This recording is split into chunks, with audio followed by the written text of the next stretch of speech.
पृथक्करण में हम लोगों ने क्या पढ़ा था कि किसी भी दो पदार्थों को अलग अलग किस प्रकार से किया जा सकता है, किन किन विधियों के द्वारा पदार्थों को अलग अलग कर सकते हैं। आज हम लोग ये देखते हैं कि बालू से नमक को किस प्रकार से अलग कर सकते हैं, है ना। अगर मान लो कि बालू और नमक का मिश्रण है, ठीक है, तो बालू और नमक के मिश्रण को किस प्रकार से अलग कर सकते हैं।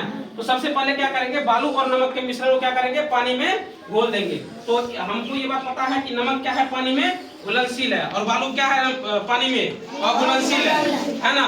तो क्या होगा कि नमक क्या होगा, पानी में घुल जाएगा, है ना।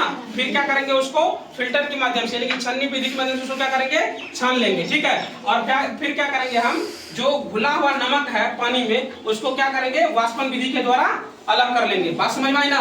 वाष्पन विधि के द्वारा क्या करेंगे, पानी में से नमक को अलग कर लेंगे, कोई दिक्कत। अब अगला है थिराना। क्या होता है, थिराना क्या होता है कि नदी या तालाब का एक गिलास जल लेने पर इसमें उपस्थित भारी कण पेंदे पर जमा हो जाता है। पदार्थ के इस तरह जमने या बैठने की क्रिया को क्या कहते हैं, थिराना कहते हैं। अब देखो, जब जैसे हम नदी या तालाब का एक गिलास पानी लिए, उसमें जो भी भारी कण उपस्थित होंगे वो क्या होंगे, पेंदे पर, कुछ देर बाद पेंदे पर क्या हो जाएंगे, जमा हो जाएंगे।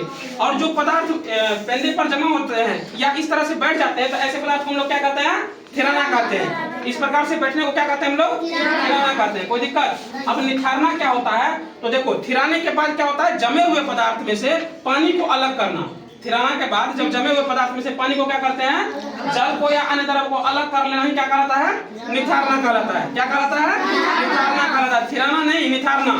थिराना क्या है कि जब एक गिलास पानी लिए, उसमें जो भारी पदार्थ है वो पेंदे पर बैठ गया, तो उसको हम लोग क्या कहेंगे, थिराना कहेंगे। लेकिन जब उसमें से जल को अलग कर लेंगे तो उसको हम लोग क्या कहेंगे, निथारना कहेंगे, ठीक है।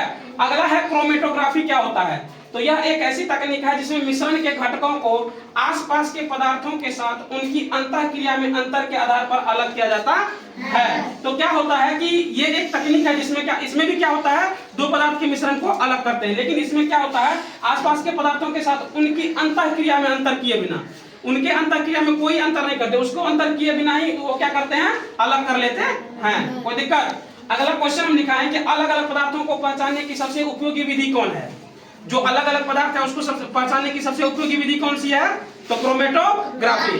क्रोमेटोग्राफी क्या है, अलग अलग पदार्थों को पहचानने की सबसे अच्छी तकनीक और विधि है, ठीक है।